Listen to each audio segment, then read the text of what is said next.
Today, I want to make everyone's favorite merienda, Kwek Kwek.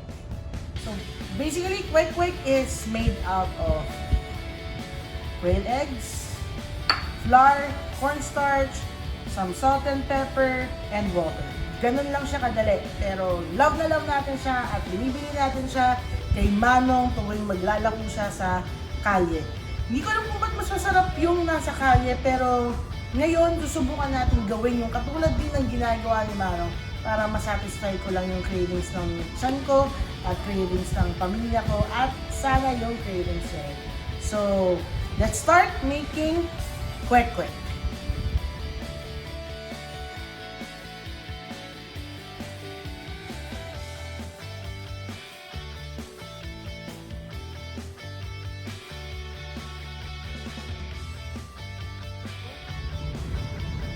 So first step, syempre, let's crack our cooked eggs.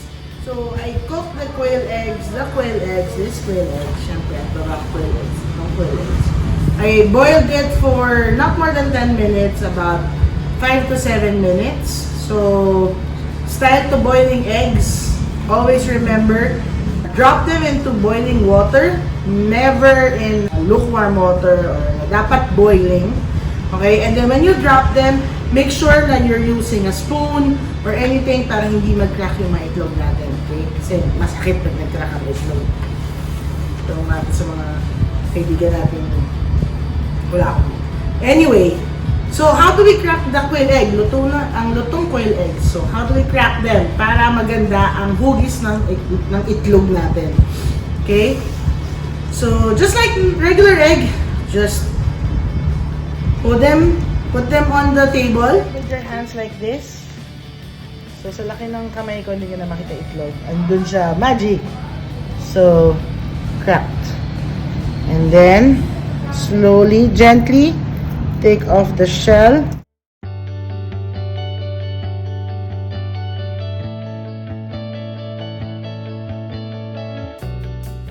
So, very nice. Walang crack. Buo ang itlog. Okay? Ano mang iniiwasan natin? Yung mga nagka-crack na itlog. Anong katulad nun? Ganyan. Sometimes, pagka mali ang pag-crack natin, nagiging ganyan siya. Okay? So, let's do that with all our eggs. Ito na lahat ng itlog natin. Woo! Alright, and then set this aside. Next, let's do the batter. So, use a mixing bowl. What do we need? Harina, flour in English. Some say flour, some say flour, minsan flour, high flour. So let's put about 1 cup of flour.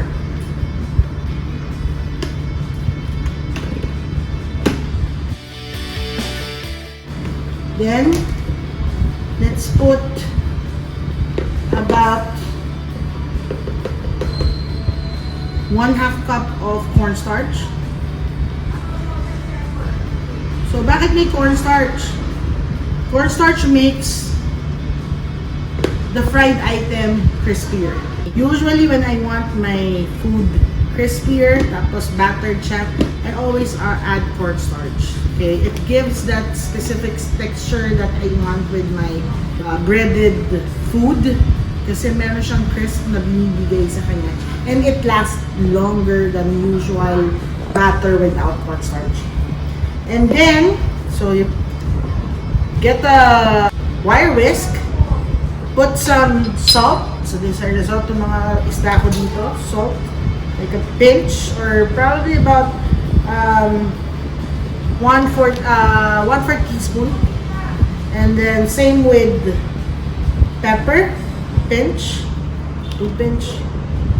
And then let's put some water.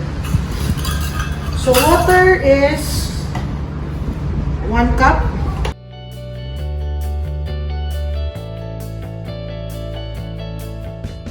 Okay, then let's whisk it slowly.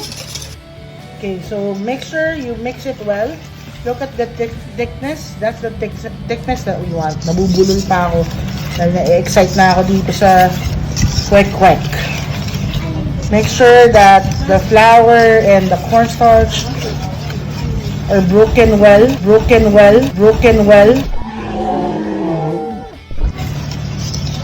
Incorporated in the liquid.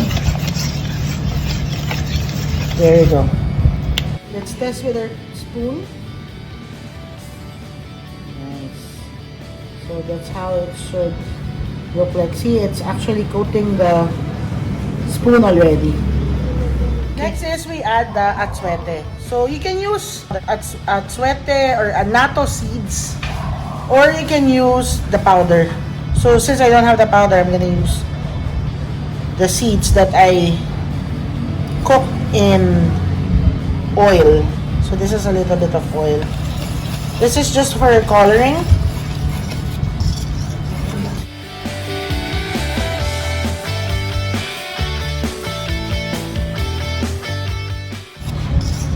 What's good with using annatto seeds is you don't use any chemicals, added chemicals into your food, rather than using food coloring.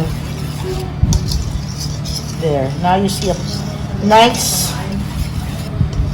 orange color. Malapit na kay Manong to. Excited na ako. Alright. There you go. So time to batter our eggs. So get the eggs, drench in flour, and dump in the batter. That easy. So I have real eggs here. My sister is on diet, so she wants tokneneng instead of kwek kwek. So I'm gonna make tokneneng for her.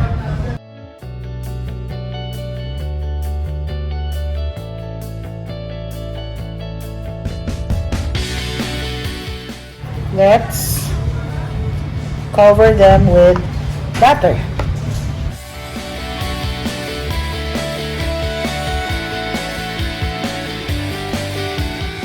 Alright, time to fry them.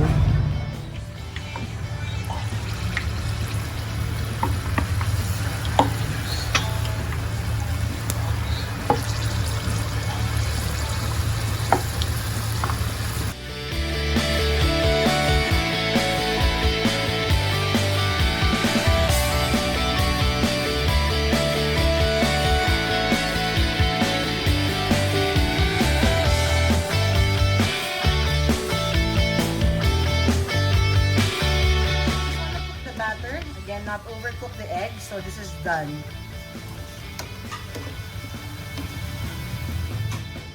There you have it. Kwek Kwek ala Chef Ina.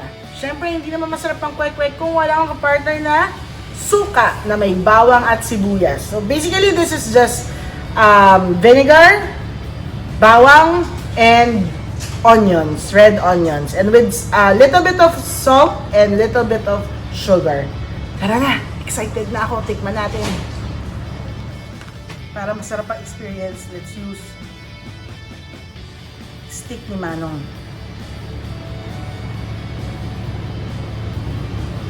Babad natin maraming sibuyas.